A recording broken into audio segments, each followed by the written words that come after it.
Bonjour à tous, aujourd'hui on se retrouve pour notre deuxième vidéo de coaching en marketing digital et communication pour les restaurants.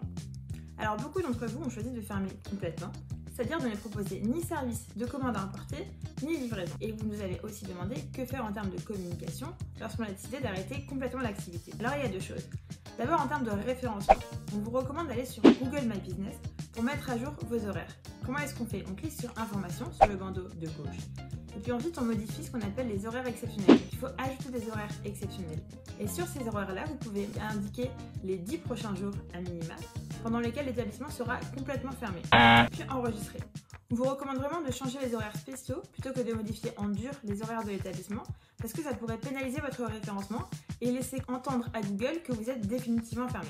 Autre chose que vous pouvez faire, c'est rédiger des posts Google My Business, c'est-à-dire créer du contenu texte et l'agrémenter d'une photo chaque semaine pour partager du contenu.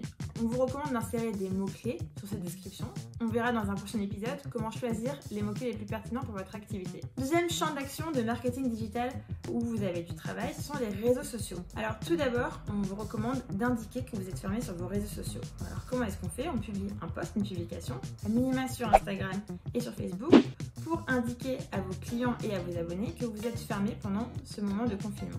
Je vous recommande aussi de partager l'information en bio pour qu'elle soit ancrée et que toutes les personnes qui se retrouvent sur votre profil Instagram puissent avoir l'information. Autre chose que vous pouvez faire, c'est partager du contenu avec vos abonnés pour renforcer la relation, voire créer un nouveau lien avec eux. Vous pouvez faire comme Charles de l'Office, notre client qu'on apprécie beaucoup chez Malibu, qui a choisi de se retirer en Normandie et qui profite de ce temps pour travailler son potager. Et là, l'objectif, c'est de proposer des fruits, des légumes, des aromates encore meilleure qualité à ses clients dès la reprise. Vous pouvez également faire comme un deuxième de nos clients qu'on apprécie beaucoup aussi, Victor Mercier, finaliste Top Chef 2018, qui est chef du restaurant Fief pour Fait ici en France, qui, tous les 2 jours, partage en live sur Instagram une recette facile avec ses abonnés. Vous pouvez aller encore plus loin et faire comme Julien Sebag, qui, chaque jour, partage à ses abonnés une recette, une musique qu'il apprécie particulièrement et un moment culture où il présente un artiste, un lieu culturel, une ville. Et l'intérêt de continuer à partager avec ses abonnés, avec ses clients sur les réseaux sociaux,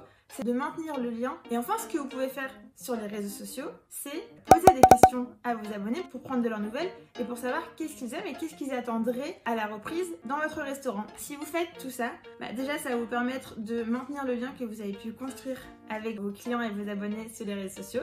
Ça va vous permettre de le renforcer, de créer de nouveaux liens, de partager des choses que vous n'avez pas l'habitude de partager avec vos clients pour avoir une relation plus durable et espérer que dès la reprise, ils reviennent en masse dans votre restaurant. Merci.